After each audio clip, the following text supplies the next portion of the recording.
Welcome back, guys. Day 2. We're going to do my favorite lift of the big 3, deadlifting. For the most part, people have like mixed opinions about deadlifting. I'm doing power building. So my biggest thing is, I want to get big and strong if possible.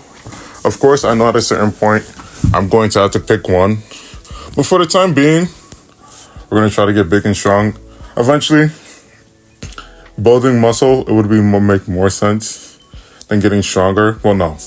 I think, you see, right now, I can't even decide. So ask me again in like a year or two, and maybe I'll have a better answer for you. But anyway, I'm working with a friend, a mentor, a trainer, a fellow trainer. We're both deadlifting right now. This happened literally 2 days ago. I have a little surprise for you guys in this video. You'll see it. But honestly, if you want my opinion on deadlifting, I feel like it's a great movement, especially if you want to build your back. Of course, I'm not going to say it compares to a pull-up or a barbell row. But those are two different. One is vertical, one is horizontal. So those are completely different. But I feel like if you're really trying to like fry like your traps, your rhomboids, not really your real delts, your interior deltoids, literally almost all your muscles besides your lats and your back, and then your glutes and your hamstrings.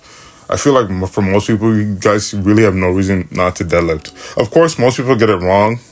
I did too at one point. So it is a gradual thing. But one thing I realized, you should really record your workouts. So you see how you do something and why, and like how you can improve something. For example, you're going to see in this video, at the end, I had a tendency of lifting with my back. And typically when you deadlift, you want to lift with your glutes and your hamstrings. But of course, I really wanted to get it up. And, with the music pumping in my ears, I'm really desperate trying to get this thing up. But it's a case of like, just because you think you can do something doesn't mean you should do something, because, safety over health. Yes, you might potentially be young now, but it's a case of like, you rather want to be able to do something after you reach a certain age compared to you just trying to, I'm strong, I can do this, I can do that. You should always want to be safe instead of sorry. So that's my 2 thoughts on it, essentially. Let me know if you guys just want to focus very purely on a big lift. I can definitely do that. Of course, this is like, I'm still trying to figure out the kinks, so I'm not necessarily sure like how you guys would want to see it. But for the most part, definitely enjoyed it. I feel like today was a good day. Now it's time for the big moment. I was kind of stalling, trying to find a music that I'd like to do. Of course, 405. I don't know many people that can do 405 personally. That's a big number. But the goal is 600 to 700. We're going to see. And then as you see me going, I'm still trying to like hype myself up before I do it. And then you see me going. So this is what you see me doing right now. I'm lifting with my back. My knees aren't necessarily to the ground as they should be.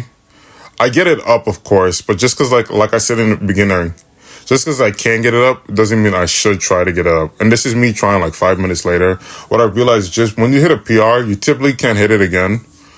So, of course, I might be able to potentially get it up, but I'd rather just drop it instead of me potentially hurting myself, just to be like, I can do this, I can do that. I'd rather like just leave the ego at home and just try to actually do something properly instead of me trying to like be reckless. But anyway, those are just my thoughts. Enjoy.